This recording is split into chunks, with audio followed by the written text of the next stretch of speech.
तो इस एनिमे की शुरुआत होती है लॉर्ड डिएगो कागेमित्सु नाम के एक योद्धा से, जो कि पिछले 12 सालों से लॉर्ड बुद्धा का वर्शिपर होता है। पर इतनी सारी प्रेयर्स करने के बाद भी उसे कोई रिजल्ट नहीं मिलता और हार कर वो हॉल ऑफ हेल में चला जाता है, जो कि डीमन से कम्युनिकेट करने के लिए उसकी गाँव की एक बहुत ही फेमस जगह होती है। अंदर चलकर वो आदमी एक प्रीस्ट को बैठा हुआ देखता है। वो आदमी लॉर्ड डिएगो को समझाता है कि अगर उसने डीमन से समझौता किया तो मरने के बाद उसे पक्का नर्क ही मिलेगी। पर लॉर्ड डिएगो उस प्रीस्ट को बोलता है कि तुम जिस बुद्धा को वर्शिप करने की बात करते हो वो उसकी कोई भी प्रेयर का जवाब नहीं दे रहा है और उसके पास डीमन से समझौता करने के अलावा अब और कोई चारा नहीं बचा है। और वो उस प्रीस्ट की पीठ पर अपनी तलवार से 2 बार हमला करता है और उसे मार देता है। लॉर्ड डिएगो उन 12 डीमंस को बताता है कि वो इशिकावा नाम के एक छोटे से गाँव का राजा है और उसके गाँव में एक महामारी फैलने के कारण बहुत से लोग मर चुके हैं और बाढ़ के कारण उसकी सारी फसलें तबाह हो चुकी हैं। और अगर ऐसे ही हालात रहे तो उसके सारे सपने बस सपने ही रह जाएंगे और वो जो चाहता है वो कभी पूरा नहीं हो पाएगा। इसीलिए वो भगवान और देवताओं की रहम पर डिपेंड नहीं रहना चाहता और वो वहाँ उनसे कोई प्रेयर करने नहीं बल्कि एक डील करने आया है। वो आदमी उन 12 डीमंस को कहता है कि अगर तुम मेरी जमीन को प्रोटेक्ट करोगे और उसे उस पूरी कंट्री पर राज करने दोगे तो बदले में वो उन्हें कुछ भी देने को तैयार है। और तभी एक जोर की बिजली गिरती है और उसके माथे से खून निकलने लग जाता है। दूसरी तरफ हमें उसकी पत्नी को दिखाया जाता है, जो कि एक बच्चे को जन्म देती है। शुरुआत में तो वो बच्चा बिल्कुल नॉर्मल होता है, पर तभी उस पर एक जोर की बिजली गिर जाती है और उस बच्चे को देखकर वो बूढ़ी नर्स वहाँ से भाग जाती है। लॉर्ड डिएगो जल्दी से अपने बच्चे को देखने के लिए कमरे में जाता है और जैसे ही उस बच्चे से वो कपड़ा हटाता है तो वो देखता है कि उस बच्चे की आंख, नाक, बॉडी, स्किन कुछ भी नहीं होता है, पर वो जिंदा होता है। और तभी वो समझ जाता है कि डीमंस ने उसकी डील को एक्सेप्ट कर लिया है और वो जोर जोर से हंसने लग जाता है। वो उस बच्चे को उस नर्स को दे देता है और उसे कहीं दूर फेंकने के लिए बोलता है। उसकी पत्नी उसे कहती है कि वो जैसा भी दिखता हो है तो हमारा ही बेटा ना। पर लॉर्ड डिएगो उसकी कोई बात नहीं सुनता और उसे एक और बच्चा पैदा करने के लिए बोलता है। वो अपनी पत्नी को बहुत बुरी तरह से ट्रीट करता है। उसकी नजर लॉर्ड बुद्धा के स्टैचू पर पड़ती है, जो कि उस लाइटनिंग के वक्त टूट गया था। उसकी दूसरी पत्नी उसे बोलती है कि शायद लॉर्ड बुद्धा ने इस बच्चे को प्रोटेक्ट करने के लिए अपना सेक्रीफाइस दिया है। अगले सीन में हमें उसी बूढ़ी नर्स को दिखाया जाता है, जो कि उस बच्चे को पानी में फेंकने आई होती है, पर वो उस बच्चे को एक बोट में रख देती है और उसे पानी में बहा देती है। पर जैसे ही वो बूढ़ी औरत पीछे मुड़कर देखती है तो एक बहुत बड़ा सा डीमन उसे खा लेता है।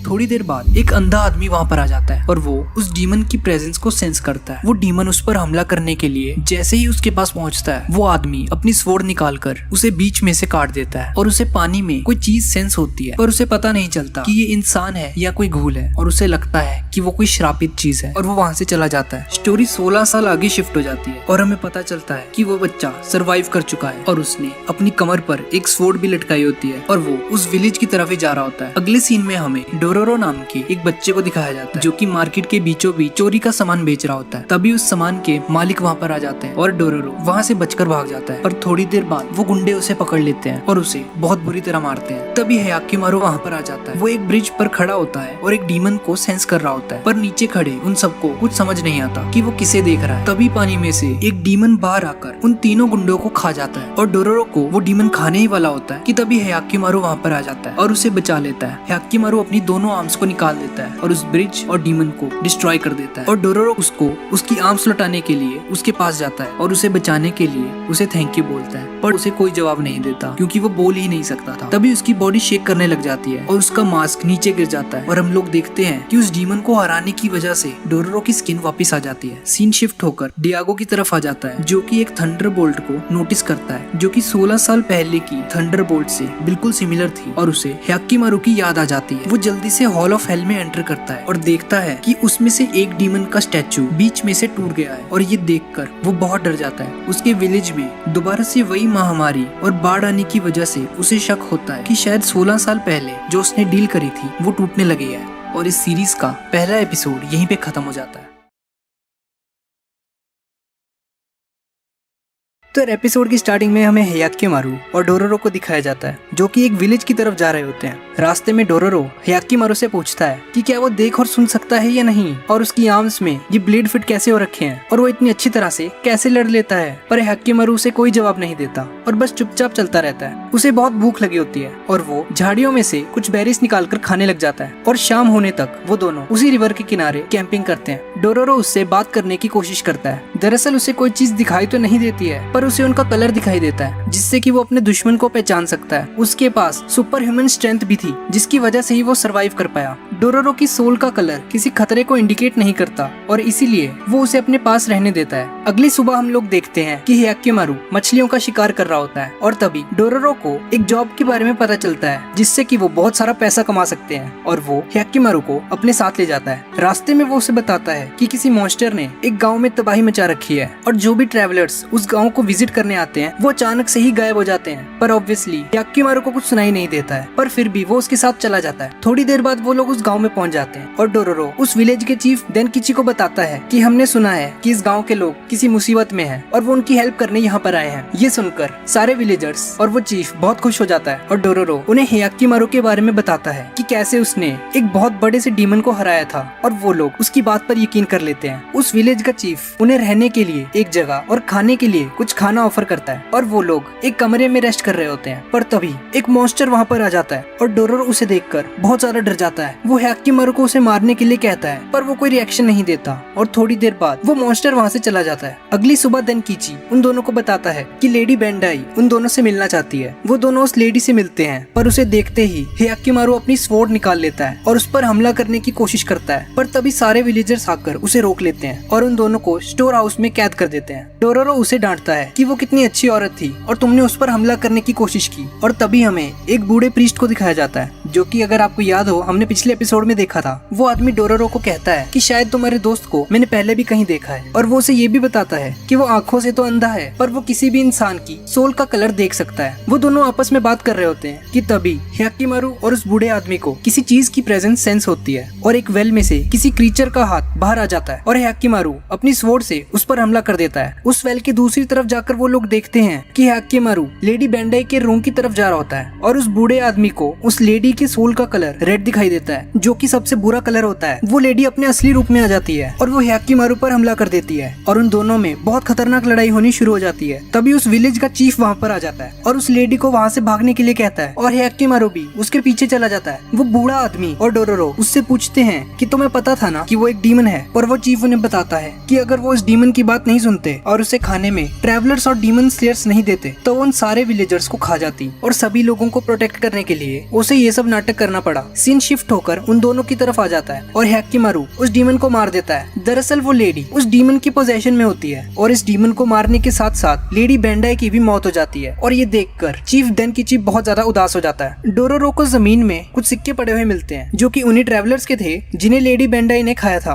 और चीफ देनकिची उन्हें बताता है कि उनके पास पैसे कमाने का कोई भी सोर्स नहीं है और उन ट्रैवलर्स को मारकर जो भी पैसे मिलते थे उन्हीं से उनके गाँव का गुजारा चलता था। थोड़ी देर बाद वो तीनों वहाँ से चले जाते हैं और डोरोरो ह्याक्कीमारू को लेडी बेंडाई पर अटैक करने पर उसे बुरा भला बोलने के लिए सॉरी कहता है और थोड़ी देर बाद ह्याक्कीमारू जमीन पर कुछ लिखता है और वो बूढ़ा आदमी उस लिखी हुई चीज को फील करके उसे बताता है कि तुम्हारे दोस्त का नाम ह्याक्कीमारू है और उसे उसके बारे में सब कुछ याद आ जाता है। एंडिंग सीन में हमें एक सोल्जर को दिखाया जाता है जो कि लॉर्ड डिएगो को बताता है कि हमारे पड़ोसी विलेज ने जंग का ऐलान कर दिया है और बहुत सारे सोल्जर्स को हमला करने के लिए भेज दिया है। और ये सुनकर लॉर्ड डिएगो का शक और ज्यादा पक्का हो जाता है कि 16 साल पहले डीमन से उसने जो डील करी थी वो अब टूटने लगी है और उस सैमुराई को हॉल ऑफ हेल में इन्वेस्टिगेट करने के लिए भेज देता है। और हम लोग देखते हैं कि हॉल ऑफ हेल में एक और डीमन स्टैचू टूट चुका होता है जिसकी वजह से ह्याक्कीमारू की बोन्स वापस आ जाती हैं और एपिसोड यहीं पे खत्म हो जाता है।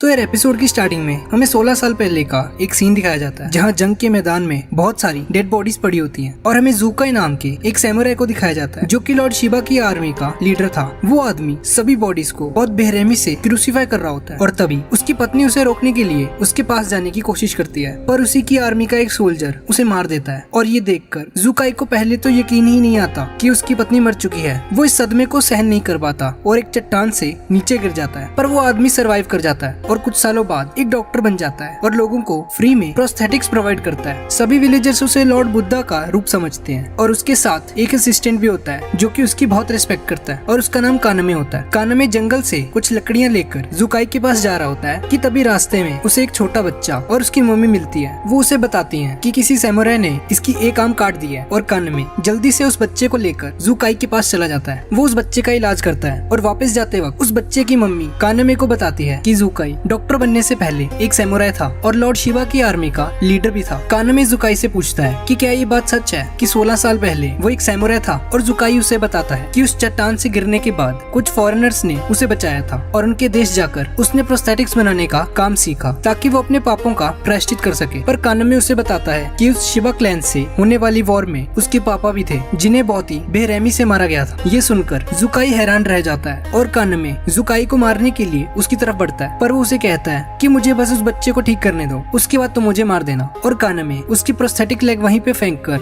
वहाँ से चला जाता है। जुकाई उसे ढूंढने के लिए उसके पीछे जाता है, पर रास्ते में उसे एक बोट पड़ी हुई मिलती है जिसमें हयाक्कीमारू होता है और जुकाई को जीने के लिए एक और पर्पस मिल जाता है। सीन 1 साल आगे शिफ्ट हो जाता है और लॉर्ड डिएगो को उसकी पत्नी एक और बच्चा पैदा करके देती है जो कि बिल्कुल नॉर्मल होता है, और लॉर्ड डिएगो से कहता है कि उसके मरने के बाद वही उसका राज्य संभालेगा। सीन 6 साल आगे शिफ्ट हो जाता है और हमें हयाक्कीमारू और जुकाई को दिखाया जाता है। जुकाई हयाक्कीमारू को पालता है और हमें पता चलता है कि उसे हयाक्कीमारू नाम जुकाई नहीं दिया है। हयाक्कीमारू जंगल में टहल रहा होता है कि तभी एक डीमन उस पर हमला कर देता है, पर जुकाई सही टाइम पर आकर उसे बचा लेता है। वो उसे हमेशा के लिए अपने पास नहीं रख सकता था, इसीलिए जुकाई उसे लड़ना सिखाता है और 10 साल तक प्रैक्टिस करने के बाद हयाक्कीमारू ट्रेंड डीमन स्लेयर बन जाता है। पर एक पर्टिकुलर डीमन को मारने पर उसकी एक रियल लेग ग्रो हो जाती है। जुकाई को ये देखकर अपनी आंखों पर यकीन नहीं आता। जुकाई हयाक्कीमारू की दोनों आर्म्स में स्वॉर्ड्स फिट कर देता है और उसे उसका लॉकेट भी दे देता है जो कि उसे 16 साल पहले उसी के गले में लटका हुआ मिला था। जुकाई उसे आखिरी बार गले लगाता है और हयाक्कीमारू वहाँ से चला जाता है। स्टोरी प्रेजेंट टाइमलाइन में शिफ्ट हो जाती है जहाँ हमें उस प्रीस्ट और डोरोरो को दिखाया जाता है। वो प्रीस्ट डोरोरो को बताता है कि शायद कुछ साल पहले किसी ने डीमंस के साथ कोई डील की होगी जिसके बदले में उन्होंने हयाक्कीमारू के बॉडी पार्ट्स लिए होंगे।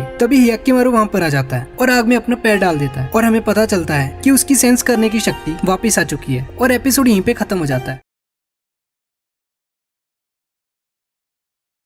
4th एपिसोड मुझे कुछ ज्यादा इंटरेस्टिंग नहीं लगा, पर आप बस इतना जान लो कि 4th एपिसोड में हयाक्कीमारू की सुनने की शक्ति वापस आ जाती है। और अब आगे तो जैसा कि मैंने आपको बताया कि हयाक्कीमारू की सुनने की शक्ति वापस आने की वजह से उसे पहली बार दुनिया की आवाजें सुनाई देती हैं, जो कि एक अच्छी बात भी होती है और एक बुरी बात भी, क्योंकि इतनी सारी वॉइसेस एक साथ सुनने के कारण हयाक्कीमारू को समझ नहीं आता कि कौन सी साउंड्स इंपॉर्टेंट हैं और कौन सी नहीं, और उसे ऑडिटरी इंफॉर्मेशन को प्रोसेस करने में बहुत मुश्किल आती है। वो सब लोग एक बोन फायर के पास बैठे होते हैं कि तभी हयाक्कीमारू पर एक जायंट बर्ड गूल हमला कर देती है और इतनी सारी साउंड सुनने की वजह से वो उस बर्ड पर फोकस नहीं कर पाता और उस बर्ड से लड़ने में उसे बहुत स्ट्रगल करना पड़ता है। और बड़े बड़े डीमंस को हराने वाला हयाक्कीमारू एक चिड़िया से बुरी तरह से पिट जाता है, पर सही टाइम पर वो बूढ़ा प्रीस्ट जिसका नाम बीवामारू होता है वहाँ आकर उस बर्ड को मार देता है और हयाक्कीमारू को बचा लेता है। डोरोरो बीवामारू को बताता है कि उसकी सुनने की शक्ति वापस आ गई है, पर इसकी वजह से वो पहले से कमजोर हो गए। डोरोरो हयाक्कीमारू के लिए पास के ही एक टाउन से कुछ दवाइयाँ लेकर आने के लिए बोलता है, पर बीवामारू उसे बताता है कि साकाई क्लैन ने अपने ही साथी को धोखा दिया है और उन दोनों में जंग छिड़ने वाली है, तो अभी वहाँ जाना बिल्कुल भी सेफ नहीं है। और हयाक्कीमारू बहुत ज्यादा थकावट होने की वजह से सो जाता है। अगली सुबह हयाक्कीमारू को बहुत प्यारी सी आवाज सुनाई देती है। वो उस आवाज का पीछा करता है और हमें एक लड़की को दिखाया जाता है जिसका नाम मियो होता है और वो गाना गा रही होती है। हयाक्कीमारू उसके पास जाता है और मियो उससे पूछती है कि क्या तुम्हें चोट लगी है, और उसके इतना बोलते ही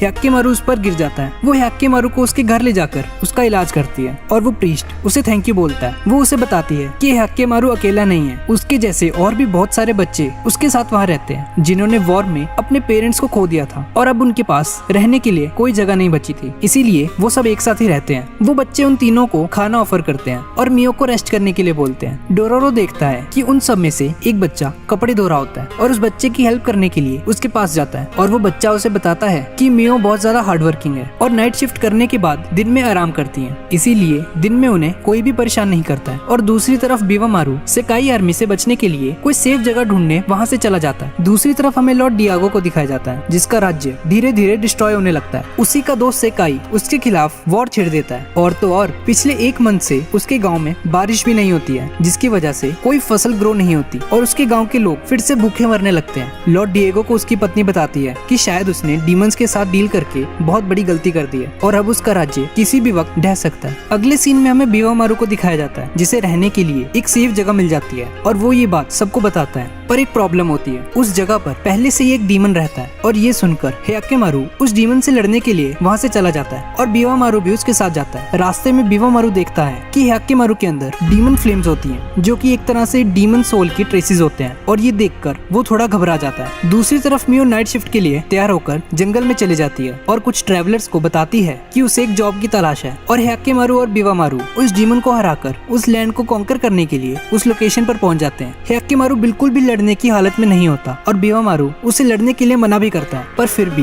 ह्याकेमारू उस डीमन के साथ भिड़ जाता है और उन दोनों में बहुत खतरनाक लड़ाई होनी शुरू हो जाती है। सीन डोरोरो की तरफ शिफ्ट हो जाता है, जो कि मियो को नाइट शिफ्ट में हेल्प करने के लिए जंगल में उसे ढूंढ रहा होता है और तभी वो मियो को देखता है और उसे अपनी आंखों पर यकीन नहीं आता। दरअसल मियो एक प्रोस्टिट्यूट होती है, तभी वो नाइट में काम करती है, पर उन बच्चों को उसकी जॉब के बारे में नहीं पता होता और ये सब देखकर डोरोरो बहुत ज्यादा डर जाता है। एंडिंग सीन में हम लोग देखते हैं कि ह्याकेमारू की वॉइस वापस आ जाती है, पर उस डीमन से लड़ते वक्त उसकी राइट लेग टूट जाती है और एपिसोड यहीं पे खत्म हो जाता है।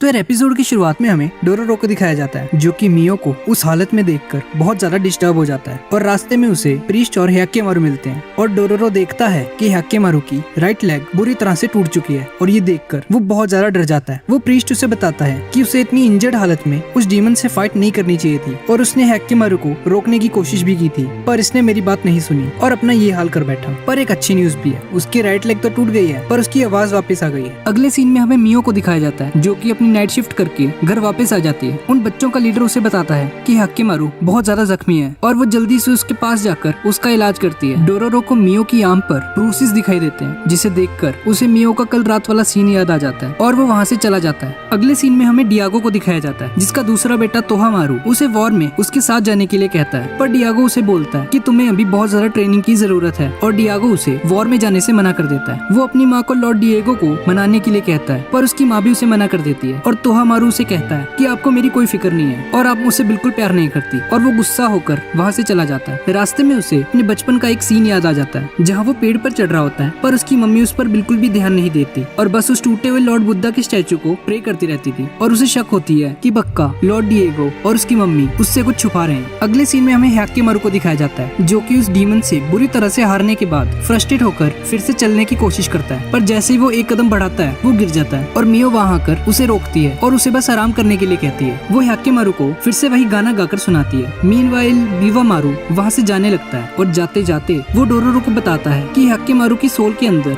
डीमन फ्लेम्स हैं और तुम बस दुआ करो कि उन डीमन फ्लेम्स की वजह से वो एक मॉन्स्टर में ना बदल जाए, और ये बोलकर बीवामारू वहाँ से चला जाता है। अगले सीन में हमें डोरोरो और मियो को दिखाया जाता है और मियो उससे पूछती है कि तुम्हें मेरी जॉब के बारे में पता चल गया है ना, और डोरोरो उसे कहता है कि उसने जानबूझकर उसे नहीं देखा था। मियो उसे कहती है कि उसे अपनी जॉब को लेकर कोई गिल्ट नहीं है, क्योंकि ये उनके सर्वाइवल की बात है और अगर वो जॉब नहीं करेगी तो वो सभी बच्चे भूखे मर जाएंगे। पर उसे एक चीज समझ नहीं आती कि इतनी छोटी उम्र में तुम्हें कैसे समझ आया कि मेरी जॉब क्या है, और डोरोरो उसे बताता है कि वॉर के टाइम पर चाहे वो कितने भी भूखे थे, उसकी मम्मी ने बस एक यही जॉब नहीं करी थी, पर भूख की वजह से ही उनकी मौत हुई थी। अगले सीन में हमें ह्याकेमारू को दिखाया जाता है, जो कि एक लकड़ी की प्रोस्थेटिक लेग बनाकर फाइटिंग प्रैक्टिस कर रहा होता है और वो बच्चे उसे एक स्वॉर्ड दिखाते हैं, जो कि उन्हें बैटल फील्ड में मिली थी। मियो नाइट शिफ्ट के लिए रेडी होकर जंगल में चली जाती है, पर रास्ते में सेकाई क्लैन का एक सोल्जर उसे देख लेता है और शाम होने पर ह्याकेमारू उस डीमन से लड़ने के लिए उसी लोकेशन पर पहुंच जाता है। उन बच्चों का लीडर मियो को बताता है कि ह्याकेमारू उस डीमन से लड़ने के लिए गया है और मियो जल्दी से उसे रोकने के लिए उसके पास जाती है। इसी बीच हम लोग देखते हैं कि पूरे एक मंथ बाद डियागो के गाँव में बारिश होनी शुरू हो जाती है। ह्याकेमारू अपनी राइट लेग में स्वॉर्ड फिट कर लेता है और इस बार वो उस डीमन को मार देता है और उस डीमन को मारते ही बारिश रुक जाती है और हॉल ऑफ हेल का एक और डीमन स्टैचू टूट जाता है। ह्याकेमारू और डोरोरो वापस उन बच्चों के पास जा रहे होते हैं कि तभी रास्ते में उन्हें उसी घर से आग की लपटें दिखाई देती हैं। डोरोरो जल्दी से वहां जाकर देखता है कि उनका घर पूरी तरह से जल चुका है और सेकाई आर्मी के सोल्जर्स ने सभी बच्चों को मार दिया है। उनका लीडर उससे पूछता है कि क्या तुम भी इन्हीं के साथ ही हो, और वो बताता है कि ये लड़की सकाई कैंप में इलीगल जॉब्स करने आती थी, इसीलिए हमने उसे जान से मार दिया। डोरोरो भागकर मियो की तरफ जाता है और उनका लीडर डोरोरो को मारने वाला होता है कि तभी ह्याकेमारू वहाँ पर आ जाता है और उस सोल्जर की राइट आर्म काट देता है। वो सभी सोल्जर्स ह्याकेमारू को घेर लेते हैं और डोरोरो मियो को उठाने की कोशिश करता है। ह्याकेमारू को देखकर मियो वही गाना गाने लगती है जो ह्याकेमारू का फेवरेट होता है, पर पर हैक्केमारू मियो की दर्द भरी आवाज सुनकर उसे पहचान लेता है और वो बिल्कुल रेज से भर जाता है। वो एक डीमन की तरह बहुत ही बेरहमी से सभी सोल्जर्स को मारने लग जाता है और ऑलमोस्ट वो एक मॉन्स्टर में ट्रांसफॉर्म होने वाला होता है कि तभी डोरोरो वहां आकर हैक्केमारू को संभालता है और उसे शांत करता है। हैक्केमारू आखिरी बार मियो को गले से लगाता है और अगली सुबह वो दोनों वहां से चले जाते हैं और एपिसोड यहीं पे खत्म हो जाता है। डियागो के गांव में एक मॉन्स्टर ने तबाही मचा रखी है और तोहामारू पर्सनली उस मॉन्स्टर को खत्म करने उसी रिवर में पहुंच जाता है। और इस लड़ाई में तोहामारू के एक साथी को वो मॉन्स्टर खाने ही वाला होता है कि तभी हैक्केमारू वहां पर आ जाता है और उसके साथी को बचा लेता है। और अब आगे तो जैसा कि मैंने आपको बताया कि हैक्केमारू वहां आकर तोहामारू के साथी को बचा लेता है और तोहामारू उससे पूछता है कि तुम कौन हो, और वो हैक्केमारू को उसे बचाने के लिए थैंक यू बोलता है। पर हैक्केमारू उसे कोई जवाब नहीं देता और बस उसी की तरफ देखता रहता है। डोरोरो उसे बताता है कि दरअसल ये अंधा है और ये सिर्फ लोगों की सोल को देख सकता है। और ये सुनकर वो सभी हैरान हो जाते हैं कि ये अंधा होकर भी इतने अच्छे से कैसे लड़ लेता है। और तोहामारू उसके साथी की जान बचाने के लिए उन्हें कुछ पैसे भी देता है और वो दोनों वहाँ से चले जाते हैं। और जाते जाते तोहामारू हैक्केमारू से उसका नाम पूछता है और वो अपना नाम बताकर वहाँ से चला जाता है। सीन शिफ्ट होकर डियागो के गांव की मार्केट प्लेस पर आ जाता है, जहाँ हमें एक औरत को दिखाया जाता है जिसने अपनी गोद में एक बच्चे को उठा रखा होता है और वो एक अजीब सा गाना गा रही होती है। और तभी उसकी नजर डोरोरो और हैक्केमारू पर पड़ती है और उसे देखकर वो डीमन चाइल्ड कहकर वहाँ से दूर भाग जाती है। और थोड़ी आगे चलकर वो दोनों बीवामारू से मिलते हैं और डोरोरो उसे मियो और उन बच्चों के बारे में बताता है कि कैसे सेकाई आर्मी ने उन सभी को इतनी बेरहमी से मार डाला। और ये सुनकर बीवामारू बहुत ज्यादा उदास हो जाता है। डोरोरो उससे पूछता है कि तुम यहाँ क्या करने आए थे, और बीवामारू उसे बताता है कि उसने इस लैंड के बारे में बहुत सुना है और ऐसा माना जाता है कि गॉडेस ऑफ मर्सी ने इस लैंड को प्रोटेक्ट करा था और इस गांव के राजा लॉर्ड डिएगो ने बहुत सारे डीमंस को मारा था और वो इस सच को पता करने यहाँ पर आया है। और जाते जाते वो हैक्केमारू को देखता है और उसे पता चलता है कि उसकी डीमन फ्लेम्स और भी ज्यादा स्ट्रॉन्ग हो गई हैं और वो डोरोरो को कहता है कि इसका ध्यान रखना, और बीवामारू वहाँ से चला जाता है। अगले सीन में हमें डियागो को दिखाया जाता है और वो दोनों सोल्जर्स उसे बताते हैं कि अभी कुछ ही देर पहले उन्होंने एक ब्लाइंड बॉय को देखा था जिसकी आर्म्स नहीं थी और उसने एक बहुत बड़े से डीमन को एक ही झटके में मार दिया था और उसने अपना नाम हैक्केमारू बताया। और ये सुनकर डियागो का शक और ज्यादा पक्का हो जाता है कि हैक्केमारू उससे बदला लेने के लिए वापस आ गया। डियागो की पत्नी उसे कहती है कि बेचारे एक मासूम से बच्चे की जान का सौदा करके हमने बहुत बड़ी गलती कर दी है और हमें इसकी सजा पक्का मिलेगी। पर डियागो उसे कहता है कि तो और मैं क्या करता, अपने गाँव के लोगों को वो ऐसी भूखा मरने देता। और उसकी पत्नी गुस्से में उसे कहती है कि तुम्हें उन लोगों की नहीं बल्कि बस अपनी फिक्र है, तुम बस एक महान राजा बनना चाहते थे। और वो जोर जोर से रोने लग जाती है और चुपके से तोहामारू ये सारी बातें सुन लेता है। शाम होने पर तोहामारू और उसके साथी गांव के लोगों से हैक्केमारू के बारे में पूछते हैं, पर किसी को उसके बारे में कुछ याद नहीं होता। और वो उन दोनों को बताता है कि शायद हैक्केमारू का इन सबसे कुछ लेना देना है और शायद उन दोनों के सीक्रेट को जानने के वो बहुत करीब है। थोड़ी आगे चलकर उनको रास्ते में वही औरत मिलती है जिसे हमने पहले देखा था और तोहामारू को देखकर वो बहुत ज्यादा डर जाती है और बोलती है कि वो डीमन चाइल्ड डियागो से बदला लेने के लिए वापस आ गया है। पर तोहामारू को कुछ समझ नहीं आता कि वो क्या बोल रही है और वो उससे कहता है कि ये तुम क्या बोल रही हो, बदला लेने, कौन सा बदला लेने। और वो उसे सब कुछ बता देती है कि 16 साल पहले डियागो ने इस लैंड को बचाने के लिए तुम्हारे भाई की बलि दी थी और उन डीमंस ने उसकी आंख, नाक, स्किन सब कुछ खा लिया था और अब वो बदला लेने के लिए आ गया है। और ये सब सुनकर तोहामारू हक्का बक्का रह जाता है। दूसरी तरफ हमें हैक्केमारू को दिखाया जाता है जो कि एक डीमन से फाइट कर रहा होता है और तभी लॉर्ड डिएगो अपनी सेना के साथ हैक्केमारू के पास आ जाता है और वो दोनों 16 साल बाद फिर से एक दूसरे के सामने आ जाते हैं और एपिसोड यहीं पे खत्म हो जाता है। तो जैसा कि पिछले एपिसोड में हमने देखा कि डियागो और हैक्केमारू 16 साल बाद फिर से एक दूसरे के सामने आ जाते हैं और हैक्केमारू डियागो से पूछता है कि तुम कौन हो। और डियागो की आर्मी का कमांडर उसे कहता है कि तुम जानते भी हो तुम किससे बात कर रहे हो, ये लॉर्ड डियागो हैं, इस लैंड के राजा। और हैक्केमारू एक झटके से डियागो के पास आ जाता है और उससे फिर से पूछता है कि आखिर तुम हो कौन। दरअसल उसे डियागो की सोल में भी डीमन फ्लेम्स दिखाई देती है। डियागो उसे बोलता है कि तुम अभी तक जिंदा कैसे हो और वो अपनी आर्मी को उसे मारने का ऑर्डर दे देता है। पर हैक्केमारू किसी तरह से बचकर वहाँ से निकल जाता है। दूसरी तरफ हमें डोरोरो को दिखाया जाता है जिसे कुछ सोल्जर्स ने पकड़ लिया था और उसके साथ कुछ लोगों को भी प्रिजन में डाल दिया था। पर डोरोरो को उस प्रिजन में एक होल दिखाई देता है जिससे कि वो उस प्रिजन से एस्केप कर लेता है। अगले सीन में हमें डियागो की पत्नी को दिखाया जाता है जो कि उसी लॉर्ड बुद्धा के स्टैचू से प्रे कर रही होती है। तभी तोहामारू वहाँ आकर उससे पूछता है कि क्या आपको किसी बच्चे के बारे में याद है जिसकी बॉडी पार्ट्स 16 साल पहले डीमंस ने खा लिए थे। और ये सुनकर वो बहुत ज्यादा डर जाती है। तोहामारू उससे कहता है कि आप दोनों ऐसा कैसे कर सकते हो, अपने ही बच्चे को डीमंस को खिला दिया और उसकी मम्मी उसे सब कुछ बता देती है कि कैसे 16 साल पहले उन्होंने उस बच्चे को रिवर में फेंक दिया था। और ये सब सुनकर तोहामारू बहुत ज्यादा गुस्सा हो जाता है और उसे कहता है कि एक मासूम से बच्चे की बलि देखकर भी आप लोग खुद को पेरेंट्स कहते हो। तभी डियागो वहाँ पर आ जाता है और उसे बताता है कि तुम्हें कुछ नहीं पता कि इस गाँव ने कितने बुरे दिन देखे हैं। लगातार एपिडेमिक्स, डिजास्टर्स आते रहते थे, लोग भूखे मर रहे थे और आसपास के देश इस जमीन को हड़पने के लिए लगातार कोशिश करते रहते थे। अगर उसने डीमंस के साथ वो डील नहीं करी होती तो आज ये जमीन मर चुकी होती। वो लोग आपस में बात कर रहे होते हैं कि तभी हैकेमारू वहाँ पर आ जाता है और उन तीनों को दूर से खड़ा होकर देखता है। और तभी डियागो की आर्मी के सोल्जर्स आकर उसे घेर लेते हैं और उसे मारने की कोशिश करते हैं। और तभी उसकी मम्मी उसे संभाल के बेटा ऐसे करके बुलाती है और ये सुनकर वो थोड़ा शॉक हो जाता है कि ये मुझे बेटा क्यों कह रही है। और हैकेमारू किसी तरह से वहाँ से बचकर निकल जाता है। डियागो अपनी आर्मी को उसे खत्म करने का ऑर्डर दे देता है। तभी तोहामारू उससे बोलता है कि वो मेरा भाई है, आप ऐसा नहीं कर सकते। और वो उससे कहता है कि क्या तुम अपने भाई के लिए इस लैंड को सैक्रिफाइस कर दोगे और इस गांव के लोगों को फिर से उसी नर्क में भेजना चाहते हो? और अगर तुम्हें ऐसा करना ही है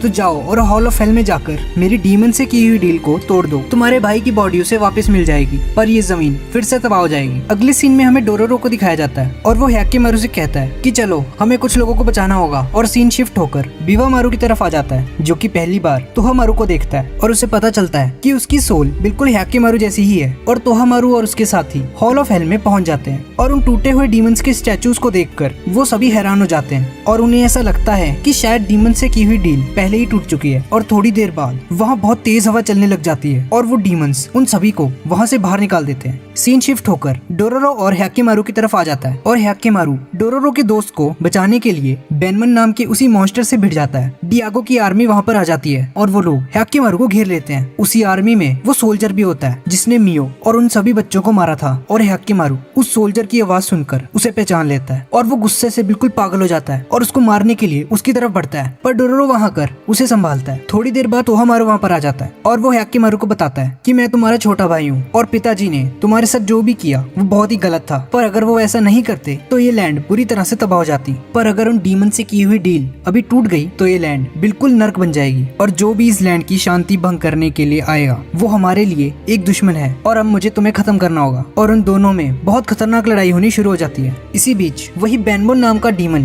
डोरोरो और उसके साथियों पर हमला करने के लिए आ जाता है पर हैकेमारू उन सबको बचा लेता है जिसकी वजह से एक और डीमन स्टैचू टूट जाता है। थोड़ी देर बाद डियागो की पत्नी वहाँ पर आ जाती है और हैकेमारू को कहती है कि उस दिन मैं तुम्हें नहीं बचा पाई, प्लीज बेटा मुझे माफ कर देना और इन डीमंस को अगर ब्लड ही चाहिए तो मेरा ले लो। और वो खुद को चाकू मार लेती है और तभी वहाँ उसी डीमन की कर्स्ड की हुई दीवार टूट जाती है और डियागो की सेना और वो सभी लोग वहाँ से चले जाते हैं और एपिसोड यहीं पे खत्म हो जाता है। तो एपिसोड की शुरुआत में हमें जुकाई को दिखाया जाता है जो कि जंग के मैदान में पड़ी हुई सभी डेड बॉडीज को प्रोस्थेटिक पार्ट्स लगाकर श्रद्धांजलि दे रहा होता है। तभी एक बूढ़ा आदमी वहाँ पर आ जाता है और उसे कहता है कि ये जो तुम कर रहे हो वो बिल्कुल ही वेस्ट है और इससे तुम्हारा कुछ नहीं होने वाला। और उसके इतना बोलते ही एक घूल वहाँ आकर उस आदमी को खा जाता है और जुकाई उस आदमी को नहीं बचा पाता। तभी हैकेमारू वहाँ पर आ जाता है और उस घूल को बहुत ही बेरहमी से खत्म कर देता है और उसे देखकर जुकाई बहुत ज्यादा हैरान हो जाता है। पर साथ में वो हैकेमारू को फिर से देखकर बहुत ज्यादा खुश भी होता है और हैकेमारू भी उसकी आवाज सुनकर उसे पहचान लेता है और उसे गले से लगा लेता है। जुकाई उसे एक केव में ले जाकर उसका इलाज करता है और वो देखता है कि हैकेमारू की स्किन वापस आ गई है और अब वो सुन और बोल भी सकता है। जुकाई उसे बताता है जिस तरह से तुमने उस घूल को इतनी बेरहमी से मारा, क्या तुम्हें नहीं लगता कि तुम बाहर से इंसान और अंदर से डीमन बनते जा रहे हो? पर हैकेमारू उसकी इस बात का कोई जवाब नहीं देता और उसे बताता है कि उसे उसकी फैमिली मिल गई है और उसे पता चल गया है कि डियागो कागेमित्सु ने ही उसे डीमंस को खिलाया था। और जुकाई उसे कहता है कि तुम्हें और क्या क्या पता है, मुझे सब कुछ बताओ। सीन शिफ्ट होकर डियागो की पत्नी की तरफ आ जाता है और उसकी नर्स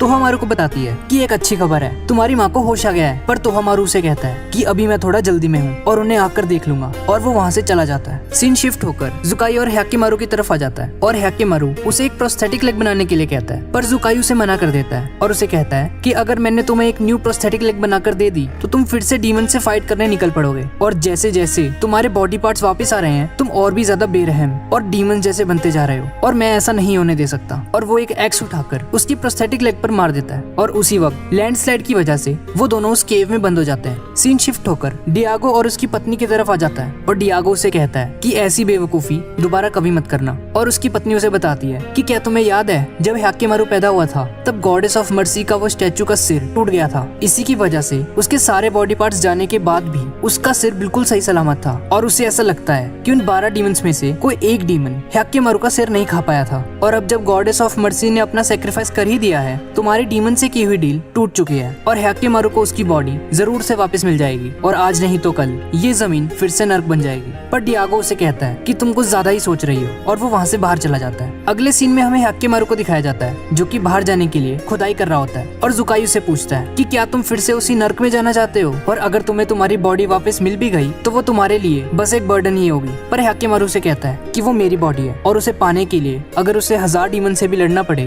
तो वो उन सबको खत्म करके अपनी बॉडी वापस लेगा। पर जुकाई उसे समझाता है कि तुम सही कह रहे हो, वो बॉडी तुम्हारी है, पर उसे पाने के लिए तुम्हें सिर्फ डीमन से ही नहीं अपने भाई, पिता, डियागो की आर्मी, उसके गांव के लोग सबसे लड़ना पड़ेगा। और अगर तुम्हें तुम्हारी बॉडी वापस मिल भी गई तो तुम्हारी सोल खून से रंग चुकी होगी, हर जगह बस लाशें ही लाशें होंगी और तुम इस दुनिया में अकेले रह जाओगे। पर ह्याकेमारू उसे कहता है कि वो अकेला नहीं है, उसके साथ कोई और भी है। थोड़ी देर बाद वो दोनों केव में से बाहर आ जाते हैं और बाहर आकर वो लोग देखते हैं कि बहुत सारे गूल्स उनसे बदला लेने के लिए भारी खड़े हैं और ह्याकेमारू उन सबको बहुत बेरहमी से मारने लग जाता है। और उसे देखकर जुकाई को बहुत बुरा फील होता है कि शायद उसने ह्याकेमारू को बचाकर बहुत बड़ी गलती कर दी है। एंडिंग सीन में ह्याकेमारू जाने से पहले जुकाई से उसका नाम पूछता है, पर वो उसे कहता है कि मैं कोई नहीं हूँ और तुम्हें मेरे बारे में जानने की कोई जरूरत नहीं है। और ह्याकेमारू उसे टच करके उसे बोलता है कि मुझे पता है कि तुम कौन हो, तुम मेरी मम्मी हो। और जुकाई खुशी से हंसने लग जाता है और ह्याकेमारू वहाँ से चला जाता है और एपिसोड यहीं पे खत्म हो जाता है। तो एपिसोड की स्टार्टिंग में हमें डियागो को दिखाया जाता है और उसी की आर्मी का एक सोल्जर उसे बताता है कि आसपास की 2 विलेजेस में एक बहुत ही खतरनाक महामारी फैल चुकी है और डियागो उसे उन दोनों विलेजेस को जलाने का ऑर्डर दे देता है ताकि वो महामारी और न फैले। थोड़ी देर बाद एक दूसरा सोल्जर उसे बताता है कि आसाकुरा क्लैन हम पर हमला करने वाला है और उसने विलेज के बॉर्डर पे 2000 सोल्जर्स की आर्मी को इकट्ठा कर रखा है। और ये सब सुनकर उसे उसकी पत्नी की बातें याद आ जाती है और उसे लगता है कि उसकी सारी बातें सच होने वाली है। थोड़ी देर बाद तोहामारू वहाँ पर आ जाता है और वो डियागो को कहता है कि मैं ह्याकेमारू को खत्म करने जा रहा हूँ, क्योंकि अगर हमने उसे अभी खत्म नहीं किया तो वो ये पूरी लैंड तबाह कर देगा। और डियागो उसकी बात मान जाता है, पर वो अपने कमांडर को उस पर नजर रखने के लिए कहता है। अगले सीन में हमें डियागो के गांव को दिखाया जाता है कि कैसे बारिश ना होने की वजह से कीड़े मकोड़े आकर उसकी सारी फसलों को खा रहे हैं, लोग भूखे मर रहे हैं, हर तरफ बस बर्बादी ही बर्बादी है। और तोहामारू हॉल ऑफ हेल में जाकर डीमन से प्रे कर रहा होता है और थोड़ी देर बाद वो अपनी स्वॉर्ड उठाकर ह्याकेमारू को खत्म करने के लिए निकल पड़ता है। सीन शिफ्ट होकर डोरोरो और ह्याकेमारू की तरफ आ जाता है और रास्ते में उन्हें एक आदमी मिलता है। वो आदमी उन्हें बताता है कि तुम्हें इस रास्ते पर नहीं जाना चाहिए क्योंकि यहाँ एक बहुत ही खतरनाक वॉर शुरू होने वाली है। पर ह्याकेमारू उसकी बात नहीं सुनता और उसी रास्ते पर आगे बढ़ जाता है। थोड़ी देर बाद तोहामारू और उसके साथी ह्याकेमारू के सामने आ जाते हैं और उसे देखकर वो गुस्से से भर जाता है। डोरोरो उसे रोकने की कोशिश करता है कि तुम ऐसा नहीं कर सकते, वो तुम्हारा छोटा भाई है। पर ह्याकेमारू डोरोरो को कहता है वो मेरा भाई नहीं है, उसने मुझे डीमन कहकर बुलाया था। और उन दोनों में बहुत ही खतरनाक लड़ाई होनी शुरू हो जाती है और ह्याकेमारू उसके दोनों साथियों की आर्म्स काट देता है और ये देखकर डोरोरो रोने लग जाता है और ह्याकेमारू तोहामारू की राइट आई पर फिर से हमला कर देता है। और तभी डियागो की आर्मी का मेन कमांडर उन दोनों को रोकने के लिए वहाँ पर आ जाता है और वो ह्याकेमारू को बॉम्ब से उड़ा देता है और वो नीचे खाई में गिर जाता है। तोहामारू उसे कहता है कि तुम यहाँ क्या कर रहे हो, चले जाओ यहाँ से, मुझे तुम्हारी जरूरत नहीं, मैं उसके लिए अकेला ही बहुत हूँ। पर वो कमांडर उसकी बात नहीं सुनता और उसके सर के पीछे एक नशीला तीर चलाकर तोहामारू को बेहोश कर देता है और वो डोरोरो को किडनैप कर लेता है। तोहामारू के साथी उसे कहते हैं कि इस बच्चे को क्यों पकड़ा है, इस बेचारे को तो जाने दो। और वो कमांडर उन दोनों को कहता है कि तुम तो चुप ही रहो, तुम्हारी बस एक ही जॉब है और तुम वो भी नहीं कर पाए, उल्टा तोहामारू को ही तुम दोनों को बचाना पड़ रहा है, तुम्हें तो शर्म आनी चाहिए। एंडिंग सीन में हम लोग देखते हैं कि ह्याकेमारू नीचे खाई में पड़ा होता है और बहुत ही ज्यादा जख्मी होता है और तभी वो हॉर्स फिर से जिंदा हो जाता है और एपिसोड यहीं पे खत्म हो जाता है। तो गाइज यही था आज का एपिसोड। अगले 3 एपिसोड बहुत ही ज्यादा इंटरेस्टिंग होने वाले हैं और अगर आपने चैनल को अभी तक सब्सक्राइब नहीं किया है तो कर देना और अब मिलते हैं अगले एपिसोड में।